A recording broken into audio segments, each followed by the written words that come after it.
그래서 이제 대통령 취임식에 다녀오시고 그러면 그 자리에 앉아서 앞으로의 5년 동안의 대한민국에 대한 바람 같은 것도 생각해 보셨을 것 같은데요. 새 대통령에게 바라는 점도 좋고 하여튼 윤석열 정부에게 바라는 게 있다면 어떤 걸까요?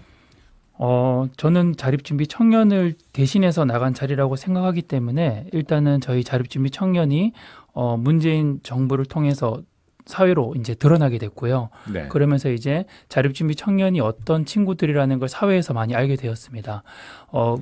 윤석열 정부에서는 우리 자립준비 청년들이 더 이상 눈물 흘리지 않는 그런 세상으로 만들어 주셨으면 좋겠다라는 바람이 컸어요. 청문회에서도 문제되는 게 부모 찬스 같은 거잖아요. 네. 그럼 자립준비 청년은 보육원에서 나왔기 때문에 부모와의 관계가 단절된 분들이잖아요. 그렇죠. 그러니까 네. 뭐 학비도 만약 대학을 다니려면 내가 벌어야 되는 거고 누구의 찬스도 없이 그냥 혼자 힘으로 말이 좋아 자립이지만 그럼 이런 소식을 들을 때마다 사실은 좌절하게 되고 앞으로 나가기 힘들게 되고 그럴 것 네. 같은데요. 네. 세상이 공평하지 않다고 느낄 수밖에 없는 거고. 네.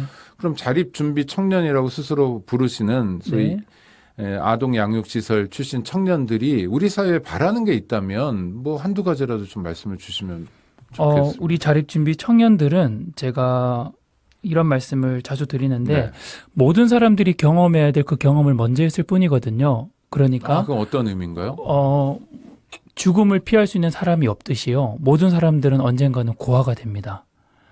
우리 아이들은 그래 맞아. 저도 아버지가 돌아가셨어요. 어머님 그 경험을 계시는데, 먼저 네, 했을 뿐이거든요. 그런데 사회에서는 아이들이 부모 없이 자랐다라는 것으로 많은 낙인 편견으로 찍고 배제하고 그렇죠. 기회도 안 주고 네. 네. 그런 시각들 시선들이 많은데 사실 그건 모든 사람들이 경험해야 될 순간들이거든요. 맞아요. 그 경험을 먼저 네. 했을 뿐인 거예요. 네, 그래서 다르게 보지 않았으면 좋겠고 아. 그래서 우리와 같은 공간에서 같은 이제 시대 안에서 같은 숨을 쉬고 산다라는 것 그것을 꼭 기억해 주셨으면 좋겠고 대표님 말씀이 네. 맞습니다. 네. 네, 그래서 뭐 아이들을 특별하게 소중하게 생각해 주세요까지는 얘기하기는 어렵지만 네.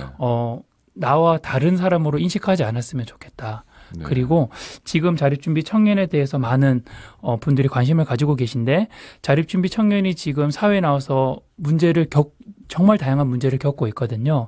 그런데 아이들이 어려서 혹은 부모가 없어서 그런 문제를 겪는 게 아니에요. 아이들이 살아온 환경들을 그래서 다시 한번 돌아보셨으면 좋겠는데 그 공간이 바로 아동양육시설이잖아요. 네. 아이들이 어떤 환경에서 자랐는지 이제는 자립준비 청년에게 있는 이 관심들을 아동양육시설로 한번 돌렸으면 좋겠습니다. 어떤 의미일까요? 아이들이 왜 사회에 나오면 바로 문제가 발생을 하지? 네. 아직 어려서일까? 부모가 없어서일까?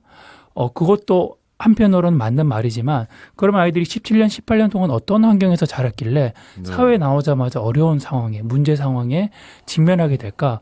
이것들을 이제 한 걸음 더 나아가서 바라봐 주셨으면 좋겠다는 생각이 들어요. 시설에서 굉장히 열심히 잘하고 네. 정말 자기 자식처럼 키워주는 것도 있지만 네. 그렇지 않고 시설이나 여러 가지로 부족하고 단지 사회복지를 돈벌이 수단으로만 보는 분들도 만만치 않게 존재한다 이런 말씀인가요?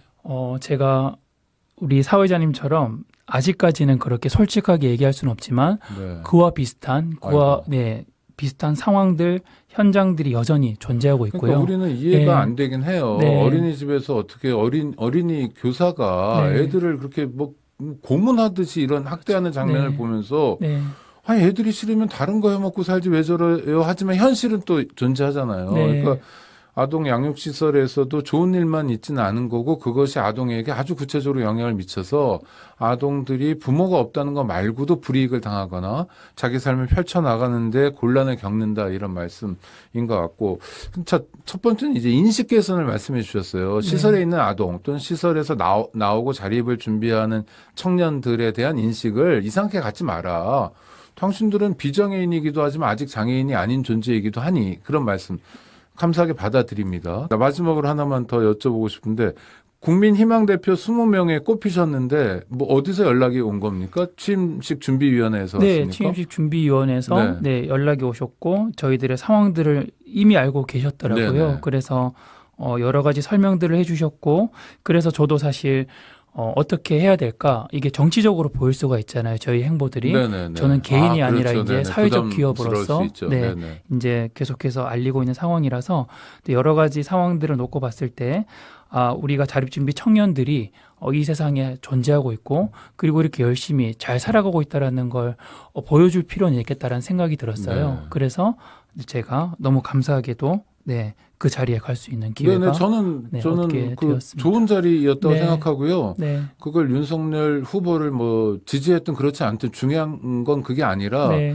대한민국 대통령 취임식에 우리가 하나의 사회적 주체로서 특히 그냥 주체가 아니라 국민에게 희망을 주는 주체로서 가게 됐다는 건 당연히 받아들이는 네. 거고 누가 댓글에 그런 거 가지고 욕하면요 저라도 싸워드리겠습니다. 네, 아니 왜냐 감사합니다. 동의할 수 없는 일이거든요. 네. 그래서 그런 차원에서 회사 직원들하고 같이 의논해서 가신 거다. 네. 자 마지막으로 한 2, 30초만 우리 청취자 여러분하고 네. 모처럼 만나셨으니까 네. 기업 홍보도 하시고 또 하실 네. 말씀이 있다면 네. 네, 아까 전에 제가 말씀드렸듯이 누구나 언젠가는 고아가 되고요. 네. 우리 친구들은 그 경험을 먼저 했을 뿐입니다. 그래서 저는 우리 아이들의 삶이 많은 사람들을 위로할 수 있을 거라고 생각하거든요. 왜냐하면 모든 사람들이 경험해야 될 그 경험을 먼저 했잖아요. 네.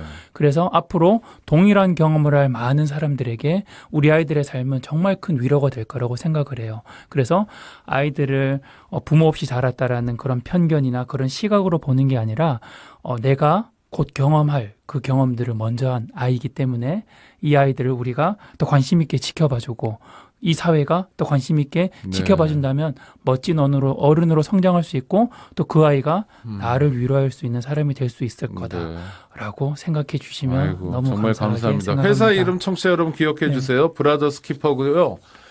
벽을 식물로 꾸며준답니다. 한번 웹사이트도 찾아보시고 관심 있는 분들은 네, 찾아주시면 고맙겠습니다. 우리 김성민 대표 함께해 주셔서 감사합니다. 고맙습니다. 네, 감사합니다. 네.